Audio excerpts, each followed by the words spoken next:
Imagine you are hanging in the dark. Your leg is shattered. The cold is so extreme your body has stopped feeling it. You are inside a crevasse, a crack in a glacier, hundreds of feet below the surface of a mountain. There is no radio, no rescue team, no signal flare. And the one person who knew you were alive just cut the rope and left. Not because he was a bad person, not because he panicked, but because he had no other choice. Now you have two options. You can hang here and wait to die, or you can make a decision so strange, so counterintuitive that most survival experts still talk about it today. Joe Simpson chose the second option. And what happened next is one of the most documented, most studied, and most debated survival stories in the entire history of mountaineering. This is not a story about luck. This is a story about what the human mind does when it has absolutely nothing left and still refuses to quit. Joe Simpson was 25 years old in the summer of 1985. He was not a weekend hiker.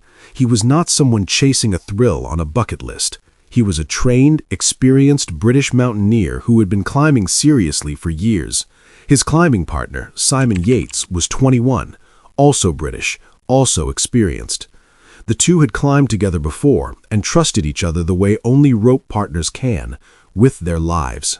In June of 1985, the two men traveled to the Peruvian Andes with a single goal. They wanted to attempt the west face of Ciudad Grande, a 20,814-foot peak that had never been climbed by that particular route before. A third man, Richard Hawking, stayed at base camp. He was there to manage supplies, not to climb. The ascent went well. On June 8, 1985, Simpson and Yates reached the summit. It was a genuine achievement, the kind of moment climbers spend years working toward. But in the mountains, the summit is only the halfway point. The descent is where most accidents happen. And for Joe Simpson, the descent was about to become something no amount of training could have fully prepared him for. The weather changed on the way down. What had been a manageable descent in reasonable conditions became increasingly difficult as visibility dropped and the snow surface deteriorated. Both men were already tired from the climb. Summit exhaustion is real. Your body has been working at extreme altitude, burning energy faster than you can replace it, and the mental sharpness you need starts to dull. Then it happened. Simpson was moving down a steep ice slope when he lost his footing. He fell. When he hit the slope below, he landed with his full body weight driving down through his right leg. The impact forced his tibia, the main bone of the lower leg, directly upward through his knee joint.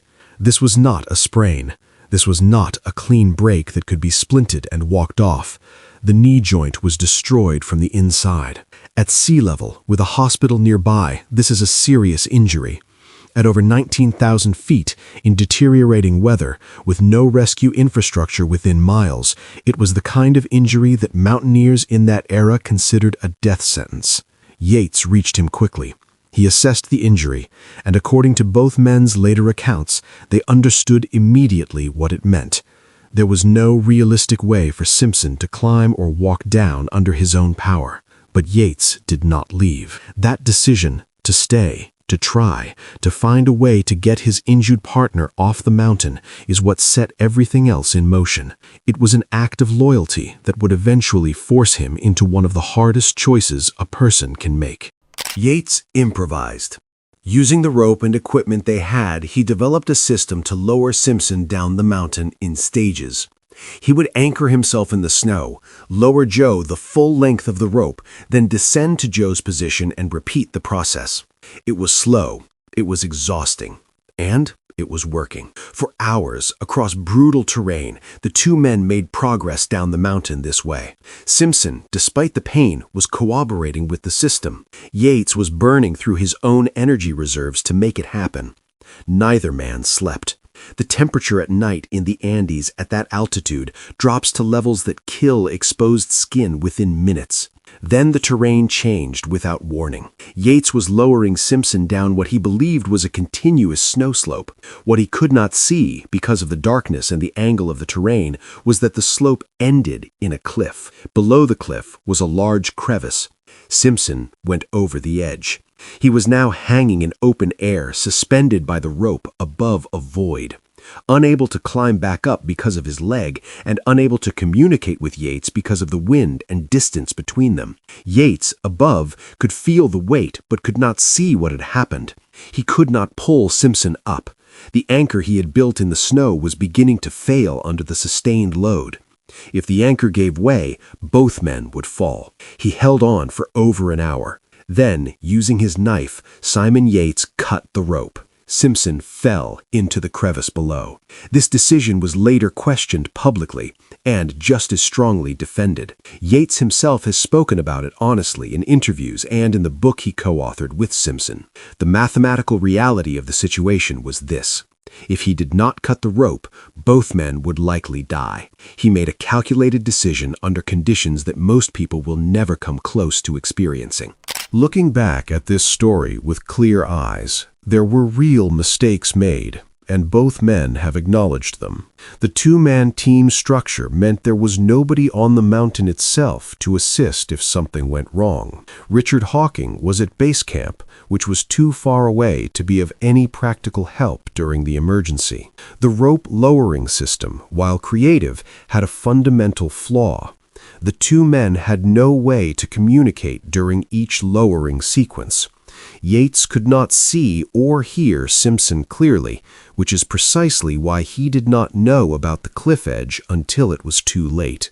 Summit exhaustion also played a role. The decision-making capacity of both men was operating under significant strain. They were tired, cold, and dealing with an injury that neither had trained for in that specific combination of circumstances.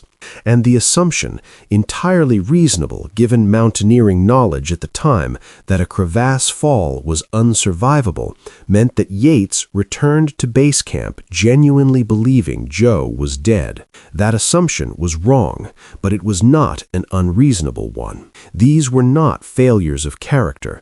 They were the natural consequences of extreme conditions meeting the limits of human preparation. Joe Simpson did not die in the fall. He landed on a snow ledge inside the crevasse, injured further but alive. Above him was the cut rope, dangling just out of reach. The walls of the crevasse were ice, unclimbable with a destroyed knee. Below him was darkness. Most people in that position would have stayed on the ledge. Waiting felt like the logical move, but Simpson, in the account he later wrote, describes a moment of brutal clarity. Nobody was coming for him. Waiting on that ledge meant dying on that ledge. So he looked down. There was a faint light coming from below, daylight filtering through the base of the crevasse where the glacier met open air. Simpson made the decision to rappel deeper into the mountain, not up, not sideways, but down toward that light. He found a snow bridge at the bottom that led out onto the glacier below. This decision is the one that survival experts and mountaineers have studied most closely. Every instinct says go up. Logic in that moment said go down. Simpson followed the evidence of the light rather than the pull of instinct. Once on the glacier, he began to crawl. His leg was useless. He had no food left. His water was whatever snow he could melt in his hands. Base camp was approximately 5 miles away across rough moraine terrain. He set himself small targets. A rock, a crack in the ice, the next marker, then the next. It took Joe Simpson 3 days.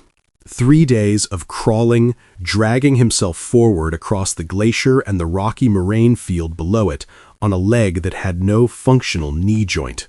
He hallucinated.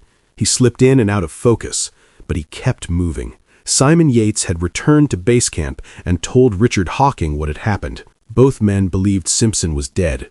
They had begun the process of preparing to leave. In fact, they were due to depart the following morning. The night before they planned to leave, Yates and Hawking heard something outside the tent. Joe Simpson had crawled back to camp. He was evacuated from the mountain and transported to a hospital. His recovery was long and painful. The knee required multiple surgeries.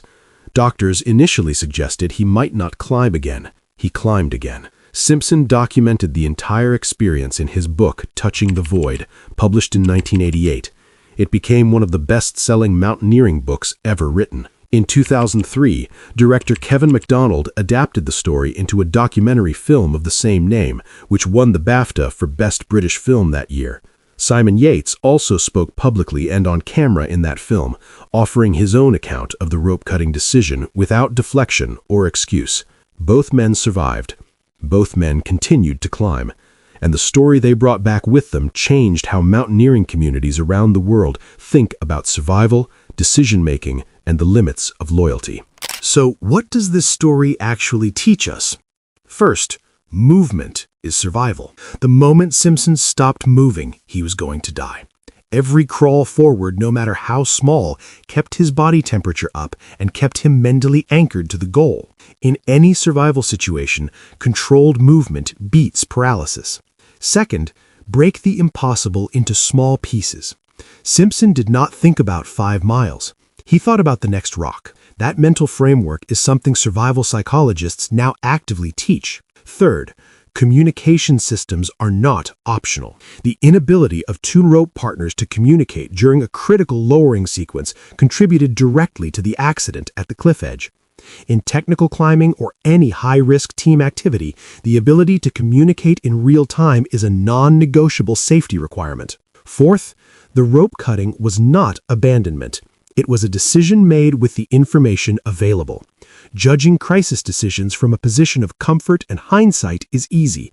Making them in the dark, in the cold, with a failing anchor is something else entirely. And finally, the human body and mind are capable of things that do not show up in any training manual. Joe Simpson crawled 5 miles on a shattered leg over 3 days because the alternative was unacceptable to him. Joe Simpson was 25 years old when he fell into that crevasse.